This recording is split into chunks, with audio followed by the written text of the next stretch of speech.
TV one के निहायत दिलचस्प ड्रामों और एंटरटेनमेंट से भरपूर शोज किसी भी वक्त देखने के लिए हमारी वेबसाइट विजिट करें या हमारे यूट्यूब चैनल को सब्सक्राइब करें और बेल आइकॉन पर क्लिक करें।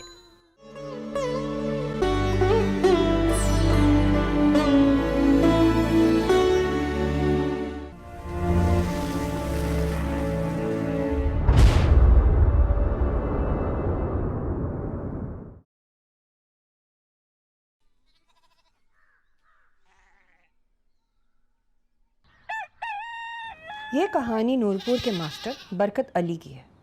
जोड़ू ना जाता अल्लाह जी से नाता। उसकी दो ही मसरूफियात हैं। पहली, हर नमाज में सबसे पहले मस्जिद जाना और सबसे आखिर में मस्जिद से निकलना। दूसरी मसरूफियत अपने छोटे से स्कूल में गांव के लड़के लड़कियों को पढ़ाना है। दरअसल उसे खिदमत खल्क और नेकी करने का जुनून है, इसीलिए वो गांव का मास्टर बन गया। मास्टर बरकत 36 साल का एक खुश शक्ल और सेहतमंद आदमी है, मगर उसकी जवानी कभी मुंहजोर नहीं हुई। उसका कभी किसी से आंख मटक्का नहीं हुआ। उसकी ज़िंदगी औरत से इस तरह खाली रही जैसे सूखे का महीना बारिश से खाली होता है। और ये है नूरा, बस्ती की जवान खूबसूरत बेवा। एक बेटे की माँ है, बहुत मेहनती औरत है, मगर गुर्बत की मारी बड़ी मुश्किल से अपना और अपने बेटे का पेट पालती है। बस्ती के तमाम मर्द नूरा के हुस्न से मुतासिर हैं। 2-3 मर्दों ने उसे बहकाने और लालच देकर हासिल करने की भी कोशिश की, मगर नाकाम रहे। नूरा ने उन्हें ऐसा मुंह तोड़ जवाब दिया कि दिमाग ठिकाने आ गया।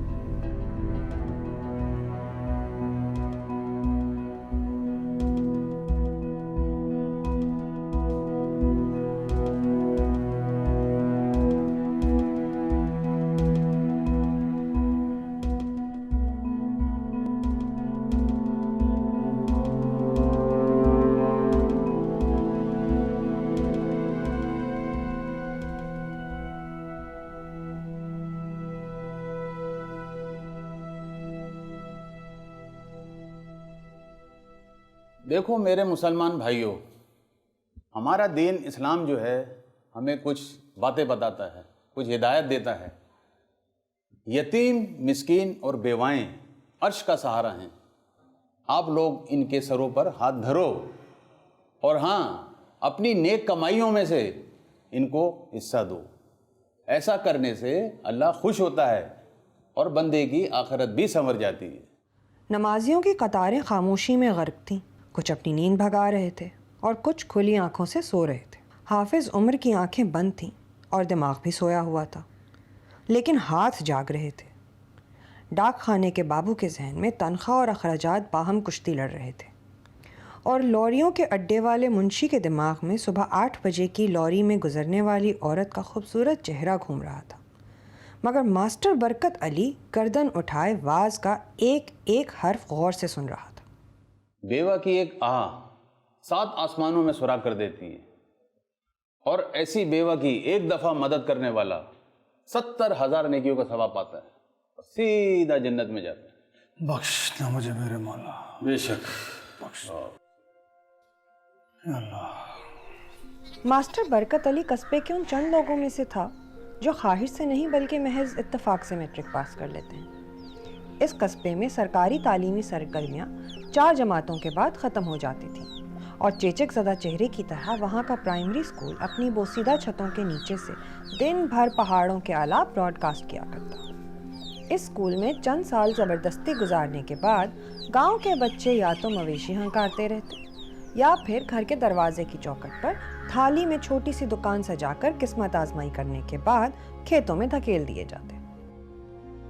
मास्टर बरकत अली के मकान के बाहर सेहन में माशाअल्लाह और अंग्रेजी में स्कूल और कॉलेज लिखा हुआ था। हालांकि यहाँ अलिफ, आम, बे, बिल्ली भी उतनी ही शिद्दत से पढ़ाया जाता था जितना कि CAT, कैट।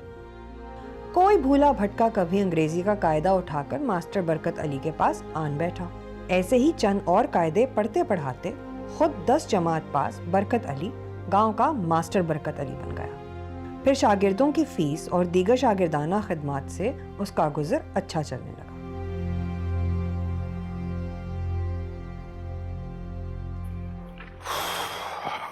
मास्टर साहब, मास्टर साहब दूध ले लें।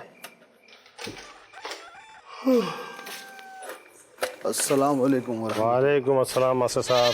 अरे भाई ठीक हो, खैरियत से हो? अल्लाह का करम है मास्टर साहब। घर में सब ठीक? अल्लाह का करम है मास्टर साहब। यार वो तुम्हारे मोहल्ले में शरीफा माई रहती ना, उसकी तबीयत अब कैसी रहती? बस मास्टर साहब बीमार ही है वो बेचारी। उसका तो है भी कोई नहीं। हाँ यार एक काम किया करो, रोज़ाना मेरी तरफ से उसको दूध दे दिया करो, मेरे हिसाब में डाल देना। अरे मास्टर साहब आप क्यों अपनी कमाई इन गाँव वालों पे लुटाते रहते हैं? मेरा और है कौन, बताओ ज़रा मुझे। और ये सारे काम है ना, इनका अजर सवाब अल्लाह तबारक व तआला देगा आखिरत में बढ़ चढ़ के। चले मास्टर साहब आप तो बर्तन ले आए ना, मुझे भी आगे जाना है। मुझे भी नमाज पढ़ने जा रहा हूँ।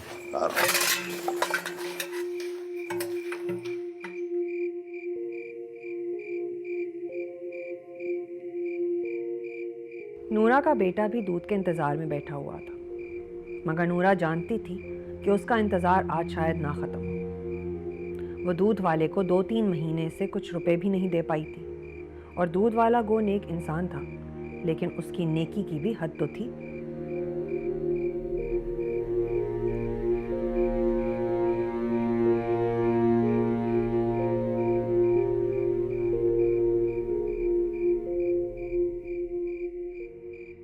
रोज़ाना सुबह वो सबसे पहले मस्जिद पहुंच जाता। मस्जिद उसके घर से बहुत करीब थी। माइक, लाउड स्पीकर चेक करना, मस्जिद की देखभाल और मस्जिद का ख्याल रखना, इन सब में वो पेश रहता था। अपने स्कूल के ज़रिए वो लोगों को सुधारने की ठान चुका था। इंसान को सुधारना भी तो इंसानियत की खिदमत ही थी। हर वक्त लोगों को नसीहत करता रहता और सबसे पहले सच्चाई का दर्स देता। हियर नो लाए, टॉक नो लाए। झूठ ना बोलना है और ना ही सुनना है। ये मास्टर बरकत का मकबूल तरीन जुमला था, जो सारे इलाके वालों को रट चुका था। झूठ से तो हमें भी बहुत नफरत है मास्टर, और तू झूठ बोल रहा है। तू गए नहीं नमाज पढ़ने मस्जिद। क्या था जी? चुप कर, गुनाह कर लेकिन सच्चाई के साथ। हमें देख, हम कभी मस्जिद गए? क्यों मास्टर, हमने तुमसे कभी कहा कि हम मस्जिद गए थे? अल्लाह पाक तुम्हें भी हिदायत दे जलाल भाई, तुम भी जाके नमाज पढ़ो, नेकी कमाओ। मियाँ और कुछ नहीं तो सुबह कम से कम नमाज ही पढ़ लिया करो। अपने दिन का आगाज़ नेकी से शुरू करो ताकि खैर व बरकत हो। कल से पढ़ूंगा मास्टर जी। अल्लाह हाफिज। अल्लाह हाफिज। फिर झूठ। इन हडरामों की सुबह ही दोपहर से होती है। ये क्या सुबह नेकी करेंगे? अल्लाह पाक हम सबको हिदायत दे, आमीन। मास्टर तुम्हें गिला है कि मैं नमाज नहीं पढ़ता, लेकिन दिन नेकी से ही शुरू करता हूँ। ये ले, तेरे लिए भी लाया हूँ। मिसवाक अच्छी वाली है।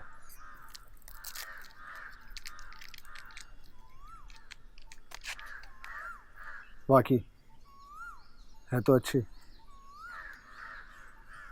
है। मेरे अल्लाह रब्बुल इज़्ज़त मेरे भाई बाबा जलाल को बख्श दे। अल्लाहुम्मा आमीन। अपना तो पता नहीं मास्टर, पर तू पहले से ही बख्शा हुआ है। कैसी बातें करते हैं आप? मास्टर साहब मैं जीवा बुला रही है, खत लिखवाना है। ठीक है तुम चलो, मैं आता हूँ। कह रही हैं ज़रा जल्दी आ जाए। ठीक है फिर जलाल भाई, मुलाकात होती है। पर जल्दी आना। वो नूरे की बेटी की जहेज की बात तो रह ही गई, वो भी आता ही होगा। सिफारिश कराना चाह रहा है तुमसे। अरे हाँ, मेरे जहन से निकल गया था, बिल्कुल ही भूल गया था। मास्टर मंगनीशुदा लड़कियों के वालिदैन से गाहे बगाहे पूछता कि लड़की के जहेज़ के सिलसिले में अगर मदद की ज़रूरत हो तो उसे बताएं। कंवारी लड़कियों के वालिदैन को वो तसल्लियाँ देता कि वो उसके होते हुए रिश्तों की फ़िक्र ना करें। चूँकि अक्सर घरों का एक आध बच्चा उसका शागिर्द रह चुका था, इसलिए उस्ताद का रवायती एहतराम उसकी दखल अंदाजी को हमेशा खुशामदीद में तब्दील कर देता। ये लो मास्टर साहब फीस। अपने स्कूल में मास्टर बरकत अली शागिर्दों का बहुत ख्याल रखता था। हर माह फीस देने का वक्त आता तो वो 1-2 शागिर्दों को खामोशी से रुपए वापस कर देता। नहीं बेटा, रख ले वापस और ले जा अपने घर पे। बोले मुझसे क्या पर्दा, मैं जानता हूँ तेरे घर के हालात ठीक नहीं है, हाथ तंग है, घर के खर्च में काम आएंगे। जा चलो भाई। बच्चियों से अलबत्ता फ़ीस कभी नहीं ली जाती थी, क्योंकि लड़की किसी एक की नहीं, सारे गांव की लड़की होती है।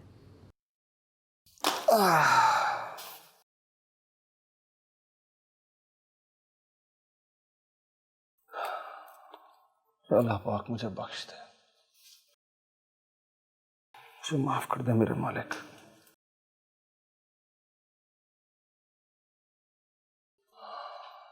जिंदगी के इतने साल बीत गए, इतने साल हाथ से गुजर गए बस, लेकिन आज तक किसी दुखियारी बेवा का सहारा ना बन सका, मैं मदद ना कर सका। ना जाने कितनी बेवाएं होंगी, इनका जाने अनजाने में मैंने दिल भी दुखा दिया होगा और मुझे पता भी नहीं। बिल्कुल बेखबर बंदा। अल्लाह रब्बुल इज्जत मुझे बख्श दे, मुझे बख्श दे। अल्लाहुम्मा अजरनी फी मुसीबती व खुलफनी खैरुम मिनहा। अल्लाहुम्मा अजरनी फी मुसीबती व खुलफनी खैरुम मिनहा। अबे तुम लोग तो भागो। चल। और तू कहाँ जा रहा है? इधर ही खड़ा रहे। बाबा आराम से, कान तो छोड़ो, उसका इतनी सख्ती से पकड़ रखा है। अब बताओ क्या हुआ है, क्या किया इसने? अरे जानवरों से बदतर है ये लोग, कुत्ते को बांधकर पत्थर मारे जा रहे हैं। रात को घर जाने के बजाय गली में मासूम जानवरों पर जुल्म कर रहे हैं। बेटा बेटा किसके लड़के हो तुम, बताओ। नहीं मारने की जरूरत नहीं, छोड़ो। किसके लड़के हो बताओ? ओ नूरा का। नूरा? नूरा कौन? कहाँ रहते हो तुम बेटा?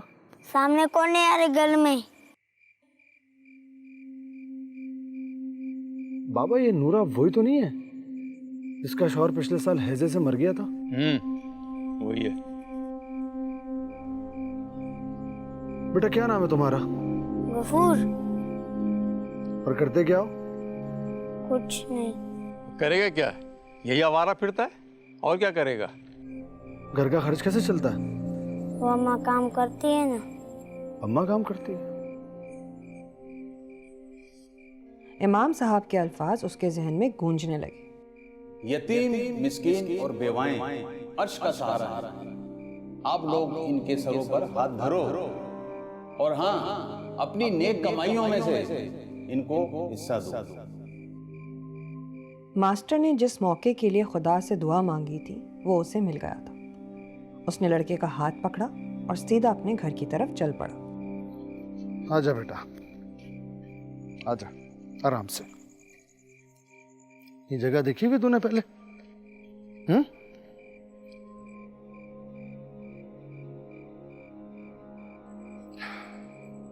चल पढ़, बता मुझे क्या लिखा है, ये पढ़ के सुना। जी मुझे पढ़ना नहीं आता। नालायक, 10 बरस का हो चुका है तू, इतना सा भी नहीं पढ़ सकता? पढ़ सकता नहीं? इधर ही रुक।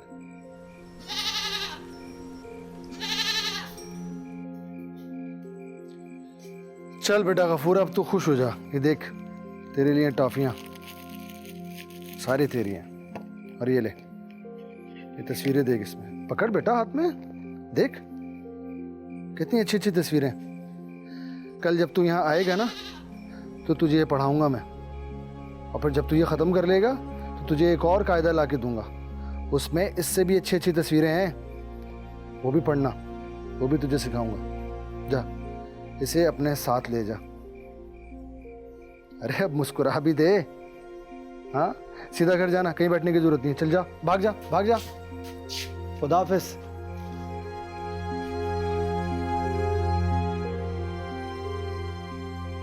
अल्लाह रब्बुल इज्जत मेरी इस खिदमत को अपनी बारगाह में कबूल और मंजूर फरमाना, इसका जो सवाब मुझे अता फरमाना, मेरी बख्शिश फरमाना। तू जानता है मेरी नीयत, तू जानता है।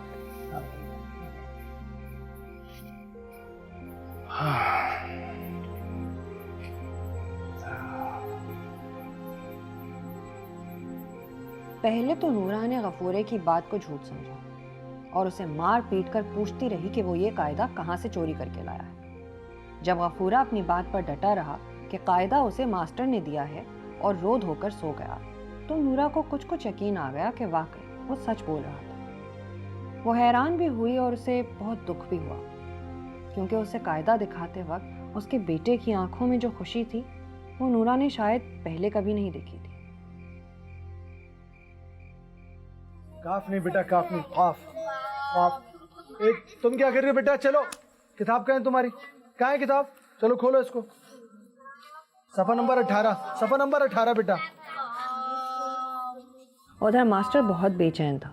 2 दिन के बाद भी गफूरा उसके स्कूल नहीं आया था और उसे ऐसा महसूस हो रहा था जैसे पुल सिरात पर से गुजरते हुए उससे जन्नत का पासपोर्ट छीनकर एकदम दोज़ख में धक्का दे दिया गया हो।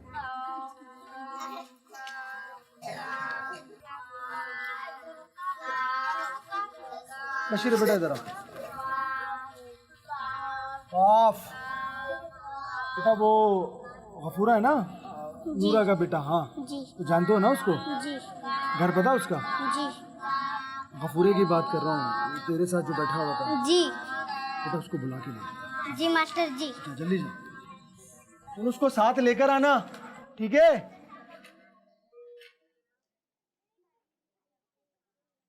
जल्दी आना बेटा, फिर चलो पढ़ाई करो।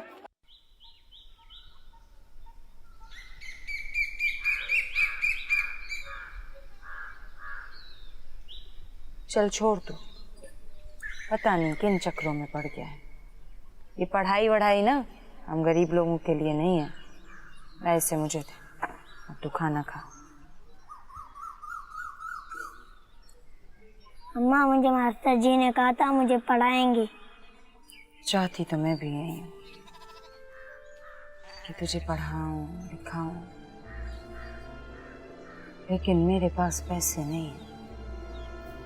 गफूर चलो, मास्टर साहब बुला रहे हैं। चलो, देर हो रही है।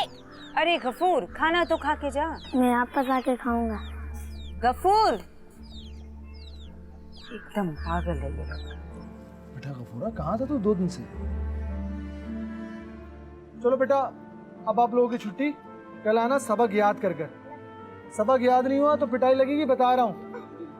सुन लो अच्छी तरह, हंस रही हो तुम। चलो खुदा हाफिज। हाँ बेटा, तू आए नहीं दोबारा पढ़ने के लिए? बोलो। माँ कहती स्कूल मत जाओ, किताब और फीस के लिए पैसे नहीं है।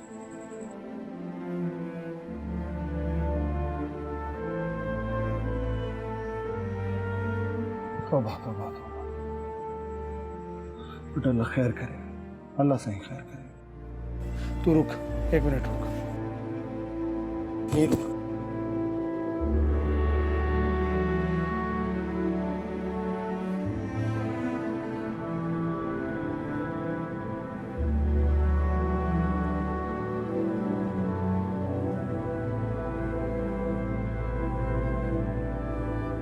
चल, मुझे अपने घर ले चल।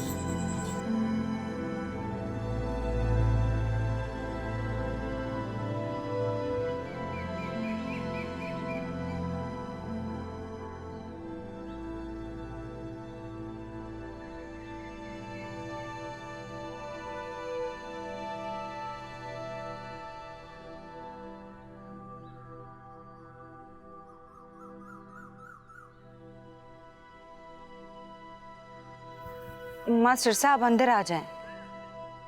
नहीं नहीं बहन, ठीक है, कोई बात नहीं। मास्टर साहब आप बैठें तो सही।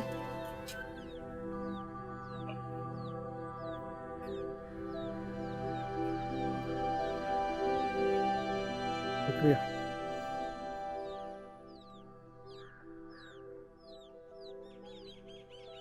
देखिए बहन जी, मैं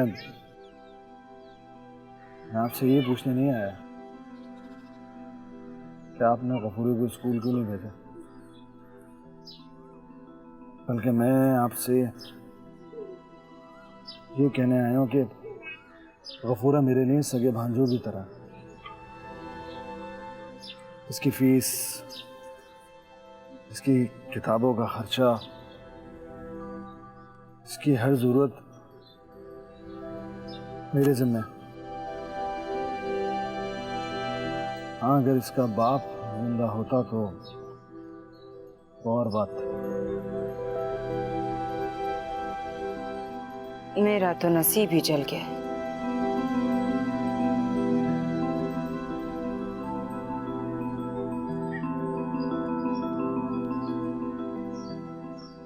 वो तो मुझे इस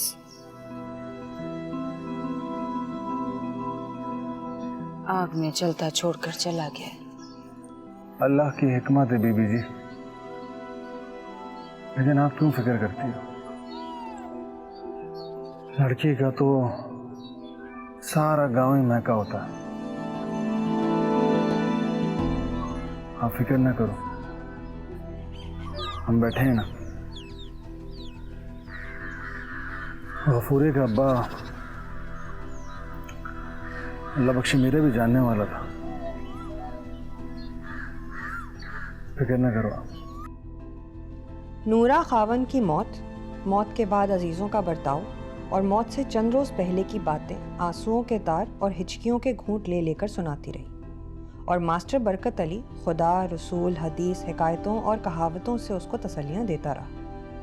बिल आखिर जब वो उठा तो नूरा मसरूर थी कि खुदा ने एक फ़रिश्ता उसकी मदद को भेज दिया है, और मास्टर बरकत अली भी मसरूर था कि इस बेवा की मदद करने से उसकी आकबत सुधर जाएगी। जाने से पहले उसने कुछ पैसे भी गफूरे के हाथ में रख दिए।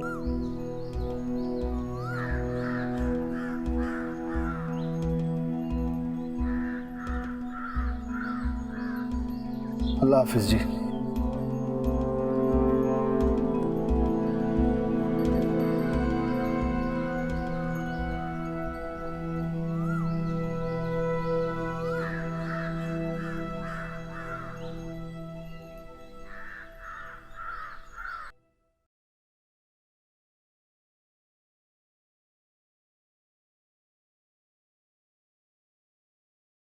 है मेरे मालिक, मुझे इनकी सरपरस्ती में साबित कदम रख और इसके एवज रोज़ क़यामत मुझे बख्श देना। ने मास्टर बरकत फीस इकट्ठे होते ही शाम को चुपके से जाकर नूरा को कुछ रुपए दे आता। फसल के मौके पर शागिर्द उसे दाने वगैरह लाकर देते तो कई रोज तक गफूरा छोटे छोटे थैले भरकर ले जाता। त्यौहार के मौके पर गफूरे को नए कपड़े भी मिले और नूरा के यहाँ गुड़, शक्कर और चनों की पोटलियाँ भी पहुँची। वो नूरा के घर कभी कभार जाकर रोज़मर्रा के हालात संवारने में भी मदद कर देता और नूरा नम आँखों से उसे दुआएं देते देते बिछी जाती। नूरा और मास्टर का रिश्ता इससे आगे कभी नहीं बढ़ा और बिल्कुल पाक रहा। कई महीने इसी तरह खुशी खुशी गुजर गए और फिर एक शाम वो नूरा के घर से उसे कुछ पैसे और अनाज देकर निकला तो शर्फू काना उसकी ताक में छुपा खड़ा था। वही शर्फू काना जो कुछ माह पहले ही जेल से चोरी की सज़ा काट कर चौथी दफ़ा छूटा था और वो कुछ दिनों से मास्टर पर नज़र रखे हुए था। ये आदत उसकी कमीनी फितरत का हिस्सा थी। मास्टर का नूरा के घर से ताल्लुक उसकी एक बची हुई आंख ने भांप लिया था। सलाम मास्टर साहब। अरे शर्फू, कैसे हो? ठीक हो? बस बादशाह मौले की नगरी के रंग देख रहा हूँ। और आप नूरा के घर से आ रहे हैं? हाँ, वो बस एक काम था जिसके सिलसिले में उसके पास गया था। और तुम बताओ, ठीक हो, खैरियत से हो? जी। चलो अपना ख्याल रखो। अस्सलाम वालेकुम वरहमतुल्लाह। वालेकुम अस्सलाम।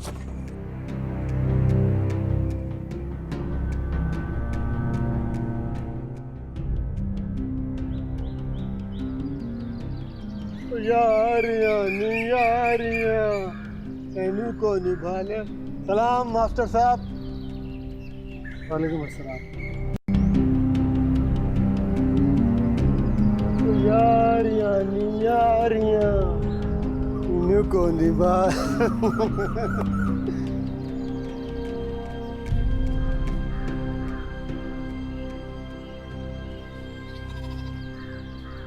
शादी बाबा, अब ये शादी वादी का ख्याल तो छोड़ ही दिया मैंने। क्यों मास्टर, अरे माशाल्लाह, अभी तो तू जवान है। नहीं बाबा नहीं, अब तो बस 4-5 साल अच्छी तरह बचत कर लेने के बाद हज पे जाना चाहता हूँ। लब्बैक अल्लाहुम्मा लब्बैक की सदाएं गूंजती हैं अब तो मेरे कानों में। सुभान अल्लाह, सुभान अल्लाह। हाँ, मैंने तो अब रहन सहन में किफ़ायत भी शुरू कर दी है। बस रब्बे करीम से दुआ है कि वो मुझे मेरे इरादे में कामयाब करे और जल्द अज जल्द बस अपने घर पहुंचा दे। इंशाल्लाह ऐसा ही होगा मास्टर, ऐसा ही होगा इंशाल्लाह। मास्टर जी, हाँ बेटा बोलो। मुझे शर्फू ने मारा है। अरे बेटा क्यों, क्या हुआ, क्यों मारा? वो कहता था तलाशी दो। तलाशी? बेटा किस बात की तलाशी? अरे बोलो ना, बोलो बेटा। इधर आ, इधर मेरे कान में बोल। शाबाश। क्या क्या कह रहे हैं बाबा? क्या हुआ, बोले ना। वो कह रहा था तुमने इसकी माँ को प्यार का रुक्का भेजा है। क्या? ऐसा क्या है उसने? हाँ, चलो बेटा, चलो मेरे साथ। अरे रुक मास्टर, अरे रुक जा मास्टर, अरे रुक तो जा।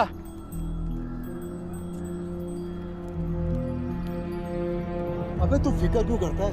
ऐसा काम उतारूंगा, ऐसा काम उतारूंगा तो उसके फरिश्तों तक को खबर नहीं होगी। लेकिन क्या कहा तूने से?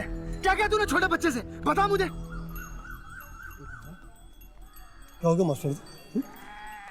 ठहरो, ये ठहरो, क्या कहा तूने इस बच्चे से? बोल। अरे मास्टर जी, आप क्यों फिक्र करते हैं? मैंने तो बच्चे से सिर्फ शुगल किया था। आप अपना काम जारी रखो, मौला ने माल दिया है, ऐश करो। बकवास करता है, बकवास करता है तू। हाँ, बकवास करता है। खबीस, मैं क्या छोड़ूंगा नहीं। मैंने क्या किया? बकवास करता है तू। मैंने कुछ नहीं कहा यार। बकवास करता है तू। मुझे इस सत्ता परवर को मजा चढ़ाने दो, मैं नहीं छोड़ूंगा। अरे बाबा मेरे को नहीं छोड़ूंगा। इज्जत खराब करेगा तू मेरी, इज्जत खराब करेगा तू मेरी। हुआ क्या है मास्टर साहब? बहुतान लगा रहा है मुझ पे, झूठ बोलता है मेरे खिलाफ। ये इसको तो ठीक कर दूंगा मैं। खबीस। ओए मास्टर, बस मुंह धो करा, समझा? तू मुझे ठीक करेगा? मुझे? मैं बोतल लगा रहा हूँ। मैं अभी सबके सामने, अभी सबके सामने तेरे राज खोलूंगा। कौन से राज? पेश कर रहा है रातों भर, रातें गुजारता है उसके साथ मास्टर। ढोंगी ये। चुप, अपनी बकवास बंद कर। मैंने ऐसा कुछ भी नहीं किया, झूठ बोलता है। मास्टर बरकत ऐसा आदमी नहीं शर्फू, जैसा तेरा दिमाग है वैसे तू दूसरों के लिए सोचता है। चल जा जैसे। बाबा जी, मैं कसम खा के कहता हूँ, बल्कि मैं मस्जिद जाके कसम खाता हूँ कि मैंने खुद नूरा और मास्टर को गले मिलते देखा। बकवास मत कर, छोड़ूंगा नहीं।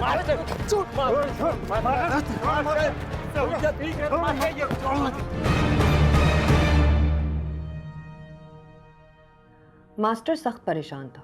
उसके दिमाग में बार बार ये बात आती कि कहीं लोग शर्फू की बात मान ही ना लें। लेकिन फिर वो ये सोचता कि उसकी कमाई हुई इज्जत, उसकी शराफत, जिसके पूरा गांव गुन गाता था, वो शर्फू जैसे मुजरिम की बातों पर क्यों ख़राब होती। कौन मानेगा शर्फू की बात उसकी बात के सामने? शर्फू की बात उसकी बात पर गालिब नहीं आ सकती। मास्टर ने इस पूरी बात को जहन से झटक देने की भी बड़ी कोशिश की।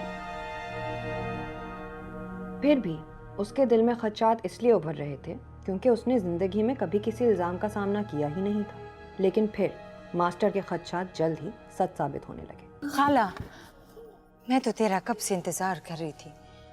तूने मुझे बताया ही नहीं कि वतन की सफाई के लिए कब आना। कोई ज़रूरत नहीं आने की, मैं खुद ही कर लूँगी। और तुझसे काम करा के मुंह पे कालख नहीं लगानी। चल हट। नूरा को गांव धुतकार रहा था और शर्फू पूरे गांव में मास्टर और नूरा के मनगढ़ंत अफसाने को सच्चाई का रूप अपने झूठ से पहना रहा था। वो अपनी एक आंख को नचा नचा कर सबको कायल कर रहा था कि मास्टर और नूरा के नाजायज ताल्लुकात हैं।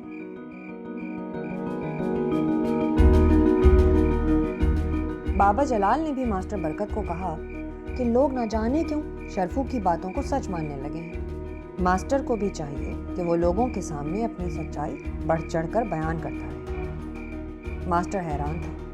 उसे गांव वालों पर गम और हैरत भी थी। वो इसलिए कि मासूम मास्टर बरकत ये नहीं जानता था कि इंसान को अमूमन सच्चाई से कहीं ज़्यादा दिलचस्प बहतान और इल्ज़ाम लगते हैं, चाहे वो सच हो या झूठ। किसी की बुराई मानने में लोगों को हमेशा ज़्यादा मज़ा आता है।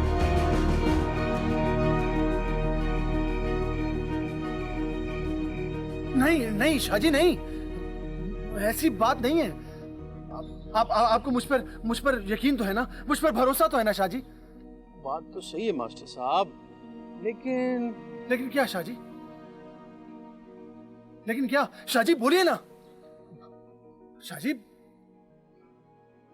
भाई आप ही बता दो, आप ही कुछ बोलो। मैं बोलूं? मास्टर साहब, मुझे लगता है आप झूठ बोल रहे हैं, इसलिए इतनी शिद्दत से अपने आप को मासूम जाहिर कर रहे हैं। क्या तुम भी? नहीं शाहजी नहीं, खुदा का वास्ता मेरा यकीन करो। नूरा से मेरा कोई ताल्लुक नहीं है। मैं तो बस खुदा का हुक्म जानकर उसे बेवा समझकर उसकी मदद कर दिया करता था, इससे ज्यादा कुछ नहीं, कुछ भी नहीं। हम भी बच्चे नहीं हैं मास्टर साहब, सब कुछ जानते हैं। हाँ, और नूरा जो है ना। शाहजी जरा बात सुनिएगा। अंदर चलें, आज से अकामत आप करेंगे। सफ़े बांधें, नमाज के लिए देर हो रही है। इमाम साहब, मैं बिल्कुल बेकसूर हूँ। मैंने कुछ नहीं किया। मेरा उस बेवा से कोई ताल्लुक नहीं है। अगर आप भी मुझ पर यकीन नहीं करेंगे तो फिर इन लोगों में से कोई भी यकीन नहीं करेगा मेरा।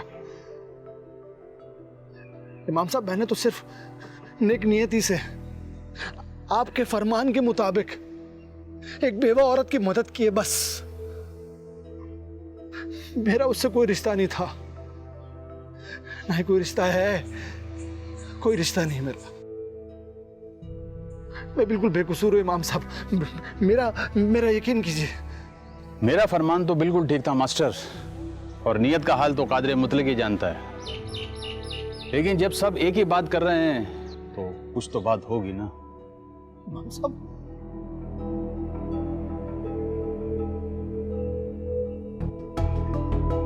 मास्टर बरकत अली को ऐसे महसूस हुआ जैसे उसके रगों पे से आंसुओं का सैलाब फूट पड़ेगा, लेकिन उसकी आंखें खुश्क थीं और बजाय आंसुओं के उनमें अंगारे दहकने लगे। कनपट्टियों पर जैसे किसी ने थम थम हथौड़े मारने शुरू कर दिए। एक हारे हुए जुआरी की तरह वो थके थके कदमों से वापस चलने लगा। उसकी नमाज छूटने वाली थी, लेकिन अब मस्जिद के अंदर जाना उसके बस से बाहर था।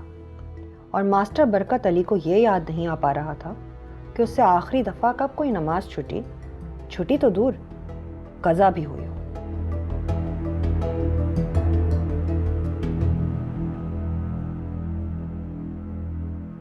उस रात नूरा ने फैसला किया कि वो गांव छोड़कर चली जाए। उसे मजदूरी मिलनी बंद हो गई थी और तमाम घरों ने उसके दाखिले पर ममानियत कर दी थी। वो जहाँ जाती, औरतें एक दूसरे से इशारों में बातें करती और उनकी चुपती हुई नज़रें उसके जिस्म को छेद डालती। वो जाने से पहले एक दफ़ा मास्टर से मिलना चाहती थी, लेकिन उसे लग रहा था कि शायद अब ऐसा मुमकिन ना हो, क्योंकि वो सवेरे मुंह अंधेरे ही गांव से दूर निकल जाने का फैसला कर चुकी थी।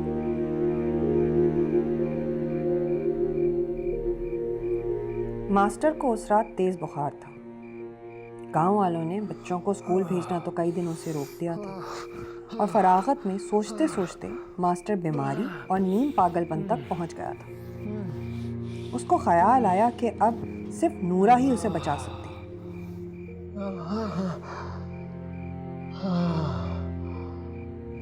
अब सिर्फ नूरा ही है, सिर्फ नूरा ही है जो मेरी बेगुनाही के सबूत दे सकती है।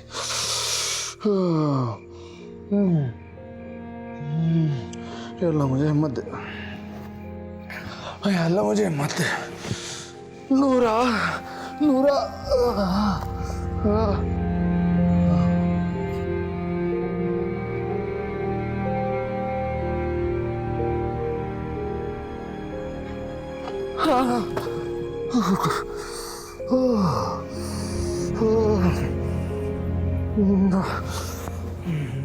वो नूरा के घर की तरफ लड़खड़ाते हुए चल पड़ा। वो उसे कहना चाहता था कि वो खुद सुबह सबको बता दे कि मास्टर बरकत ने कभी उसे बुरी नज़र से नहीं देखा। शरफू झूठा है, मक्कार है, उसके सारे इल्ज़ाम गलत हैं। उसके थके हुए जहन में ये बात भी नहीं आई कि जब लोग उसका यकीन नहीं कर रहे तो वो नूरा जैसी लाचार और बेबस औरत की बात कहाँ सुनेंगे। वो तो नूरा को मुल्ज़िम करार दे चुके थे।